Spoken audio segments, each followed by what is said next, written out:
दांत वाली बहू। रंजना कभी ब्रश नहीं करती थी। उसे कितनी बार उसके माँ बाप ने डांटा, लेकिन उसका कोई असर उस पर होता ही नहीं था, जिस कारण से उसके दांत पीले पीले हो जाते हैं शादी के बाद।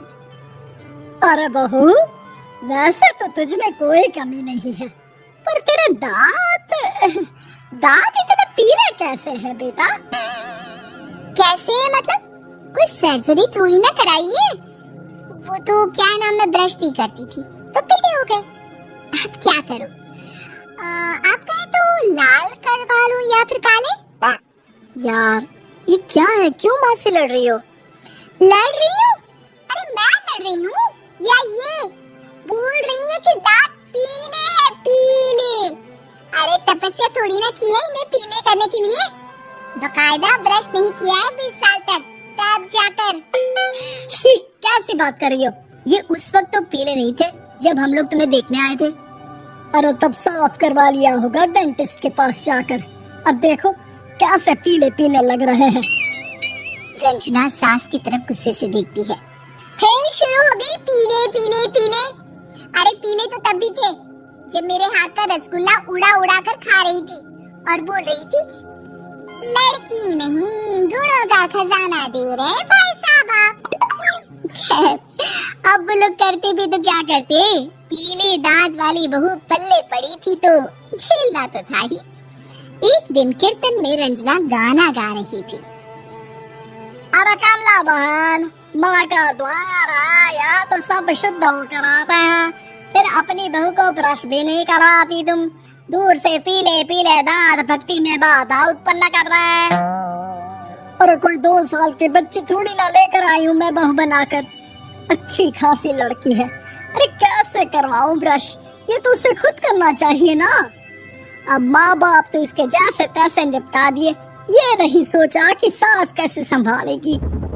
सास बहू को लेकर घर आ जाती है, लेकिन सोच लेती है कि अब इसे लेकर कहीं नहीं जाएगी।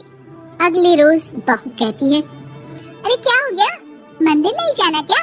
कीर्तन का वक्त हो रहा है। मेरी मधुर वाणी से कान्हा जी जागते हैं और सोते हैं। आप तो जानती है ना उनकी भक्ति में कितना मन लगता है मेरा। वो क्या है ना, तबीयत ठीक नहीं लग रही है मेरी, आराम करूंगी मैं। तबीयत ठीक नहीं लग रही? अभी तो मिथुन के गाने पर नाच रही थी आप, और अब बोल रही है कि तबीयत ठीक नहीं लग रही। अरे भक्ति में मन लगा लो सासू माँ, ऊपर जाना है, क्या मुंह दिखाओगी आप? हाँ? सास को बहू की बात पर गुस्सा आ जाता है। मैं क्या मुंह दिखाऊंगी, इसकी चिंता तो ना कर, समझी? अपने मुंह की चिंता कर, जो ये पीले पीले दांत लेकर हर जगह पहुंच जाती है। पता है लोग कितना मजाक बनाते हैं।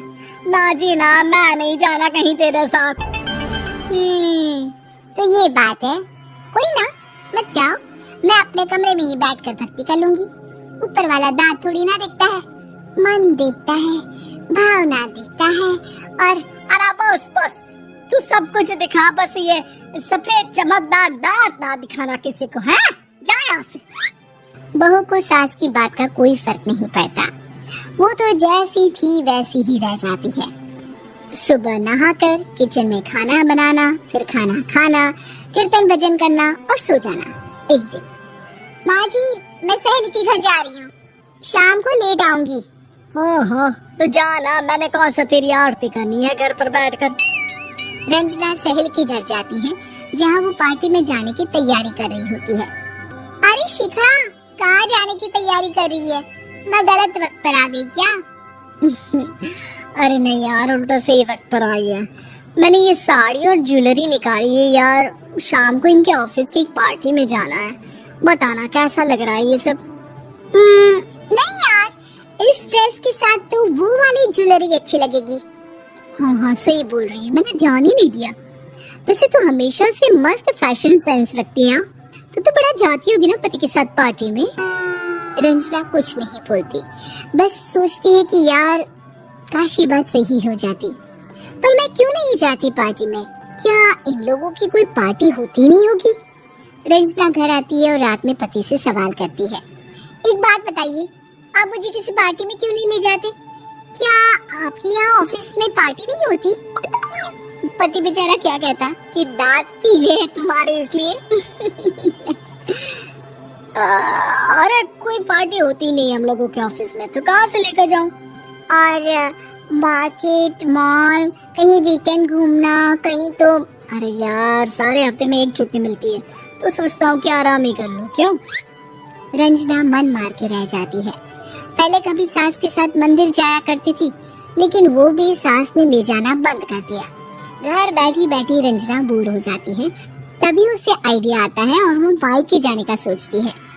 सासू माँ, 2 दिनों के लिए मम्मी के घर जा रही हूँ। अच्छा ठीक है, आराम से जा।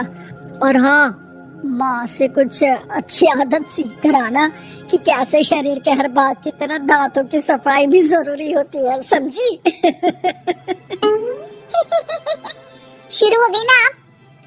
वो लोग आपकी तरह नहीं है कि छोटी छोटी बात का बतंगड़ बना दे। उन लोगों के लिए मैं मायने रखती हूँ, ना कि मेरे पीले पीले दांत। रंजना माँ को बिना बताए उन लोगों को सरप्राइज देती है, लेकिन जैसे ही वो दरवाजे पर पहुँचती है, अंदर देखती है कि घर वाले कहीं जा रहे होते हैं। अब माँ, काश रंजना दीदी के दांतों वाली प्रॉब्लम नहीं होती, तो वो भी हम लोगों के साथ चलती ना बुआ जी की बेटी की शादी में। हाँ बेटा, लेकिन अब उसे कौन समझाए कि उसको उसके पीले दांत नहीं दिखते, लेकिन उसके आसपास के लोगों को कितना एम्बैरेसिंग फील कराते हैं। मुझे तो कितनी बार उसके स्कूल की टीचर ने शिकायत की कि उसके साथ कोई लड़की बैठना भी नहीं चाहती, और ना ही कॉलेज में कोई उससे बात करना चाहता था। लेकिन पता नहीं क्यों उसे ये बात समझ में ही नहीं आती। कोई कमी नहीं है उस लड़की में, बस यही कि दांत पीले हैं। वो तो भला हो जीजा जी और उनकी माँ का, जो दीदी को जैसी है वैसे ही रखा हुआ है। रंजना को अपने घर वालों की बात सुनकर बहुत दुख होता है। वो सोचती है कि वो क्या करे, लेकिन फिर वो सीधा डेंटिस्ट के पास जाती है, अपने दांत चमकाती है और कसम खाती है कि वो रोज ब्रश करेगी। और क्या हो गया? तुम तो 2 दिनों के लिए गई थी ना, पर कोई ना, अच्छा है, चलो आ गई तो। रंजना सास के सामने आकर खड़ी हो जाती है और पूरी स्माइल करती है, उसके चमकदार दांतों को दिखाती हुई। हाँ? चलो मंदिर। माँ, मुझे माफ कर दीजिए, मैंने आप लोगों को बहुत एम्बैरेसिंग फील करवाया। मैं आज से रोज ब्रश करूंगी।